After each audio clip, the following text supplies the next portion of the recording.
সংকটজনক রোগী সোফিয়া বিবিকে ডায়ালিসিসের জন্য স্থানান্তরণের সময় হাসপাতালে চরম বিশৃঙ্খলা সৃষ্টি হয়।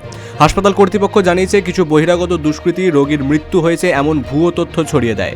উত্তেজিত পরিবার ও দুষ্কৃতীরা এই অভিযোগের ভিত্তিতে ডাক্তার, নার্স ও কর্মীদের উপর হামলা চালায়। পরিস্থিতি এতটাই ভয়াবহ হয় যে রোগীর পরিবার জোর করে সোফিয়া বিবিকে গাড়িতে তুলে নিয়ে যাওয়ার চেষ্টা করে এবং গাড়িতেই তাকে বাঁচিয়ে রাখা ভেন্টিলেশনের অক্সিজেনের লাইন খুলে দেওয়ার চেষ্টা করে, যা রোগীর জীবনের জন্য অত্যন্ত বিপজ্জনক ছিল। একটি পেশেন্ট আমাদের ভর্তি ছিলেন।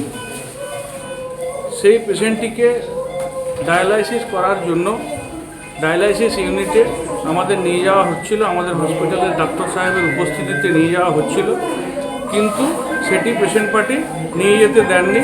ওখানে ঝামেলা করেন, অসহযোগিতা করেন এবং আমাদেরকে সঠিক ট্রিটমেন্ট করতে ব্যাহত করেন, যার ফলে বিভিন্ন রকম সমস্যা পেশেন্টের মধ্যে তৈরি হয় এবং ওনারা একটা বিভ্রান্তি ছড়ানোর চেষ্টা করেছিলেন।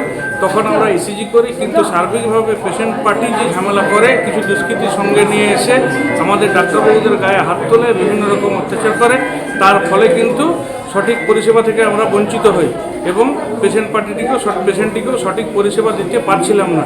সর্বতভাবেই পেশেন্ট ক্ষতির শিকার হচ্ছিল। 1.5 ঘন্টা ধরে চলা অরাজকতার পর হাসপাতাল কর্তৃপক্ষ নিরাপত্তা ও প্রশাসনের সহায়তায় রোগীকে উদ্ধার করে পুনরায় আইসিইউতে স্থিতিশীল করতে সক্ষম হয়। হাসপাতাল কর্তৃপক্ষ এই ঘটনাকে চিকিৎসার বিরুদ্ধে পরিকল্পিত হামলা বলে নিন্দা করেছে এবং ভবিষ্যতে এমন ঘটনা ঠেকাতে প্রশাসনের হস্তক্ষেপ চান। রোগী বর্তমানে জীবিত থাকলেও তার অবস্থা এখনও আশঙ্কাজনক। কলকাতা থেকে অমিতাভ চক্রবর্তীর রিপোর্ট, বিগ নিউজ বাংলা।